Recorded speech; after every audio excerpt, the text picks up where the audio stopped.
I'm pretty sure a lot of you guys are definitely going to be confused as to how the console or the gearing system actually works in Neverness to Everness. So this video is pretty much going to explain everything on how should you be farming, when should you be spending your stamina, how does the rewind system work, the gear, the subs and everything. So without further ado, boom, let's go. So in summary, the gearing system will basically follow a 3-step procedure, which is going to be how do you get them, how the stats work, as well as how do you equip them, which is going to be on the console itself.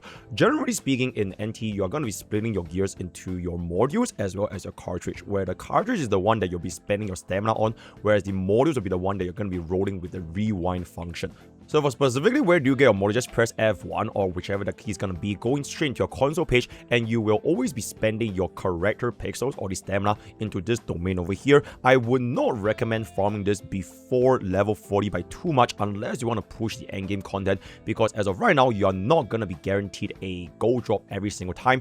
Only at level 40 and above, you are at least going to be guaranteed 1 gold drops for this cartridge, which I would say is going to help your lives a lot easier when trying to farm for the right main stats as well as the substats. So in the early game before level 40, I would not be spending any stamina here, focusing more so on your character ascensions as well as your tracers, levels, etc. So just as a quick demonstration, I'll just do it for you guys one time. Whichever domain you want to farm, you kind of want to just use for the characters you're using. So for example, Fireflies of the Forest is definitely going to be for Nunnery. So if you're going to be a Nunnery main and you do not have the right main sets for the Nunnery, you can just go ahead and farm for her as well. Then if you're going to be a Jiuyuan or if you're going to be mirroring Daffodil, right, Hathor, just farm their respective sets. So the mods are actually very straightforward and easy to deal with. So just go for within 10 seconds, you should be able to easily get rid of all of them in a single hit, right? So that's going to be the challenge. So you just go ahead and claim your souvenir. You can either do the double claim, which doesn't really cost any extra like skip tickets. It's purely just going to be your quality of life. I can just do this, you know what, just for content, I'll just do this once, right? I'll just do this for one-time claim. And then you can see over here, you are going to be getting 40 of the gold Carota, as well as the 280 of the silver Carota, as well as 240 of the bronze Carota. And unfortunately for this one, you can see I did not get a single gold cartridge because this is going to be purely RNG. So once again, I highly recommend do not spend your stamina here until at least level 40 and above. And of course, when your level progresses up even higher and higher for your 100 Ascension, you can get also more gold Carotas as well as just more gears in general for your gear EXP in your console models, right? So that's basically how you want to farm this stage. So between both cartridge and module, for cartridge is where, like I mentioned, you're going to spend your stamina here, determining your 2-piece as well as 4-piece itself. It has RNG main stats and RNG substats, and you can see every single substat before rolling for both cartridge and modules. Every single cartridge as well as modules has 3 rarities, blue, purple, and gold, with gold dropping at level 30 and above, but do not farm them before level 40. You would want to choose a domain with 2 of the cartridge sets and think of them as the set bonus in NT. Whereas on the other hand, your modules is where you're going to be using the rewind function to roll for them, split by your type 2, type 3, and type 4s, which can be seen from the number of tiles in the Tetris cubes. So they have fixed main stats as well as RNG substats, and every single module also has 3 rarities. You obtain them from the rewind, which will split between easy, normal, and hard mode with the different character currencies you obtain from farming your character's domains. So as such, spending stamina will give you both cartridge and carrot coins, and use your carrot coins to rewind for modules. Domains do not give you any module. Then every single module is going to be interchangeable with any unit in any cartridge as long as they fit in the Tetris box combination. Before you equip your consoles with your modules and cartridge, here are the basic understandings of stats in the 2 key elements of gearing. So your cartridge is going to be the main thing determining your unit's build, split by their elemental damage or their support utilities. Substats are always going to be having the same value no matter the set bonus, so for every single cartridge, they have RNG values for both main stats as well as substats, differing only by their rarity. That being said, every single individual roll is going to be the same, so there's no such thing as a low roll or a high roll for a substat itself. So for example, every single gold cartridge will always have 37.5% damage bonus for a main stat no matter what, but they will differ on what is going to be the right main stat. So for example, anima damage percent or chaos damage percent. Currently, the most popular sets on launch are going to be Fireflies for Nunnery and Jiuyuan, Lost Radiance for Cheese or any Cosmos units such as for example Hotori, as well as Speedy Hedgehog for all supports as well as sustains. If you want to take a look at more of these stats over here, you can refer to this chart coming from Pridewind. You don't really need to care about your B and A rating cartridge, so only going to be focusing on the S rank as you work towards the endgame. And then for your modules, they are going to be split amongst the type 2, 3, and 4s respectively. All modules have fixed values for the main stats as well as RNG substats, which is going to be the same for the cartridge. Every single row is going to be the exact same, so no min roll and max roll. So once again, you can refer to this chart over here to see every single type of subsets for your modules. So with that being established, here's exactly how the consoles work in Neverness to Everness, and you're going to be combining both your cartridges and modules together to gear your units. And personally, I would say this is one of the more unique gearing systems I've seen so far. So number one, you always want to take note of what cartridge set you want to run on the unit. So for this case over here, not only is going to be an anima DPS, so we're definitely going to be running the 4-piece Firefly for the additional crit damage as well as anima damage percentage. Now another example, if you want to be running Sakiwi, she's going to be an attack scaling support, and every single support will pretty much just want to run the team-wide attack buff. But keep in mind that this 4-piece Speedy Hedgehog, it does not stack multiplicatively, so you can only just run one set for a single support. And then on another extent, for example, if for Cheese, you want to be giving her the 2-piece Cosmos damage as well as the 25% defense ignore, because that's gonna be how she works over here. I want to know specifically this 4-piece for the Lost Radiance, she might see a little bit more play in a universal setting, because 25% defense ignore can be applied after any Werecast ultimate, so just keep them for future considerations.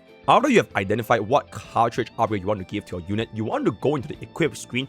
Always click on, or rather check on this top left corner where they will say a specific line for every single individual unit. So for Nanari, her bonus is going to be increasing 6% crit rate for every single type 2 module equipped. So type 2s are going to be the ones seen over here, and you can actually just filter by this. So all the type 2s are going to be from 2 tiles, type 3s are going to be from here, and type 4 is going to be from here. So for Nanari, because of this unique passive, you want to give her as many type 2s as possible to give her additional crit rate while still satisfying the condition for the 4-piece cartridge upgrade. So for example over here, you want to first satisfy this 2-piece, this 3-piece, this 3-piece, as well as this 4-piece. Now once you've cleared out every single one of these conditions, then the remaining slots on the console should be purely focused on type 2s so that you can get additional crit rate with Nanari's passive. And then for another example, you can just kind of take a look at Cheese over here. For Cheese, she wants to have Cosmos damage bonus because she has 10% for every single type 3 modules. So once again, go into your cartridge, fill in the conditions for 2, 3, 3, and 4. And once you fill up all these 4, then the remaining slots in this cartridge should always be type 3s to gain additional Cosmos damage for Cheese. And then just rinse and repeat this process for every single unit you're going to be building in NTE. Then after you have equipped your units with their respective gears, that is where you want to upgrade them to ideally level 15 or level 20, because that is where you can see what kind of subsets you can unlock. So for example, you can pre-identify if they are going to be having the right subsets you want. So for example, all of this over here, this type 3 module at number 15 as well as 20 is going to give me a flat attack as well as flat defense, which honestly is very insignificant. So I'm only going to be focusing on the first 2 lines for damage as well as crit rate. And because it's going to be a purple module, we're not going to be investing too much over here because they will all get replaced by the gold module as we play the game in the future. Now very important in NT is that if you want to play a DPS, their subsets should be almost pretty much the exact same between every single DPS. So for example, this is gonna be a crit damage with attack and flat attack, which honestly doesn't really matter too much. You should only be sticking on the first 2 lines. An example of a ideal role should be something like this, where you have both double crit, 1 attack, or 1 defense percent. So let me see if I can get one which is perfectly rolled somewhere here. So something that you want to keep in mind for NT subset is that because your units for your RNG, all of the subsets will always look the exact same. That means that for every single endgame DPS build, they should also look roughly the same. So for example, this Daffodil piece with double crit as well as attack percent, it is pretty much going to be something the best you can get. Ideally, you want to get attack, damage, crit rate, crit damage for every single 4-piece of your DPS. And keep in mind, even if you're going to be running an attack main stat, it can also roll attack substat for your cartridge as well. So in the early game to mid game, you don't have to worry about it, but by the late game, for the absolute best in slot min-max, you're just going to be running the exact same subsets for every single unit in the game. So that's going to be the real end game, right? So for DPS, it's going to be attack, crit damage, all that kind of stuff. For support, it's mainly going to be cycle intensity as well as break intensity. Then for sustains, a little bit more for your HP as well as defense. Now, one very important thing for NT is that when it comes to the gearing EXP system, if you were to use the console dismantle function, you actually get back 100% of your relic EXP. So if you do not want to get a specific gear, so for example, if you brought one gear to like, for example, plus 20, you can actually get a full 100% XP refund, but unfortunately, you will lose 20% of your Beetle coins. So this is going to be the Beetle coins right here. So to summarize, going for the dismantle gives you full refund, but lose 20% Beetle coins. But if you use your photo directly, you will lose 20% EXP, but you keep the Beetle coins. As of this current moment, it also does appear that dismantling also gives back 100% Beetle beetle coins. Not sure if it's intended, but as of right now, there should be no reason why anyone should be following their gears. Always dismantle them. So as you guys can see from this example over here, by going for the refund, I was supposed to get back 2,956 beetle coins, but because of some weird reason, I actually got back my full 3,696 beetle coins, which is gonna be almost close to 100% refund. And the reason why there was 124 coins missing is also most likely because there was an excess relic EXP from that upgrade initially, so the initial cost should not even be 3820, it should only be 3696. Before we end off this video, just gonna give you guys a little bit more of a bonus tip. So number one, so for this rewind function, here is basically how you want to select a set. So by going into the customization, you want to filter this out by characters and then choose a character that you are gonna be building. So for example, if you're gonna be remaining Nunnery, your very first row should always be Nunnery. So let me just clear out this entire stash.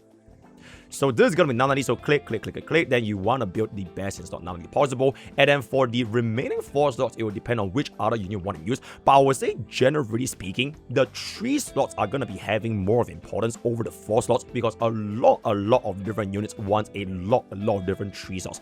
These are the most common models that you'll be finding all over the place. And then the second most common is going to be your mostly type 2 slots. So the ones that are like very easily accessible, or rather you only need a single copy in the entire build, is going to be a type 4. Then the rest of the slots within your modules is either going to be type 2s or type 3s. So for this one specifically, I'll just be going for the 2Bs over here just to fill up an additional slot 2. So TLDR, I'll fill up both of them with slot 2s, fill up the 4 corners in the slot 3s, one of the bonus one for the type 3, and then this is going to be a single type 4 for your main DPS. Then in the future, if you want to remove the excess of whichever one you do not need, you can go for duplicates. So for example, if you want to go for like 2 different type 2s, it will be having an additional cost because it will reduce your RNG, so this will not be used into consideration until the end game. So in the early game, do not worry about selecting the modules. In fact, even right now, my gold coins, you should only be spending them on your random pick because whichever one you roll, it's always going to be good. So you know what, I'm just going to roll one right now.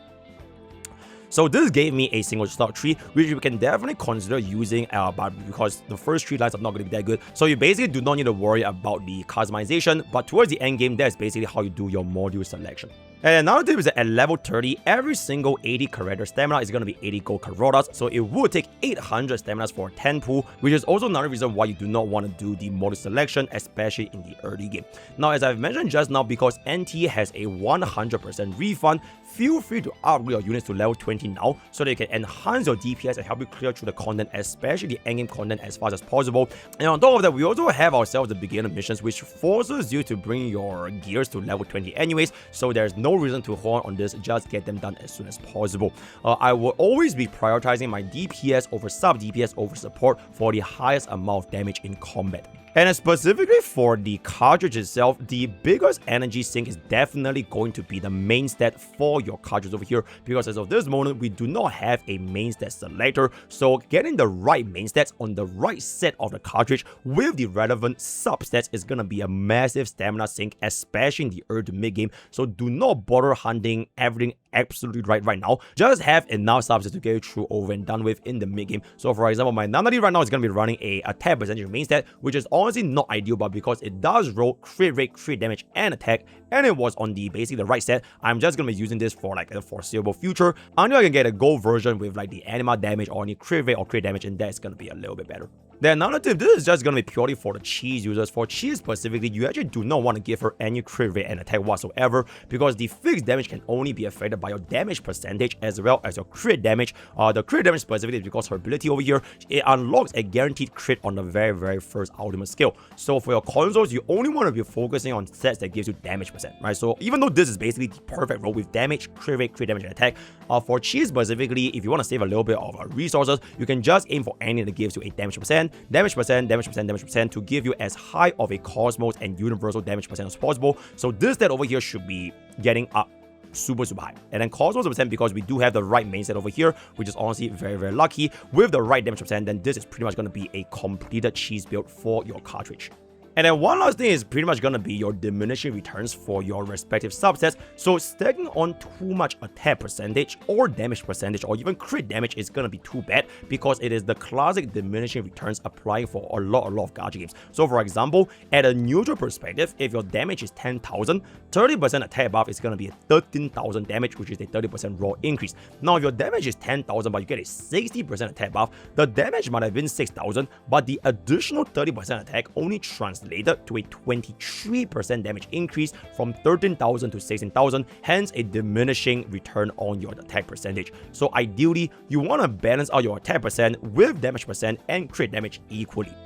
And then one last sign was that we actually have a lot of attack buffers at the game, such as for example Sakiwi as well as Hanyo, hence damage percent is gonna be more preferred as of this moment.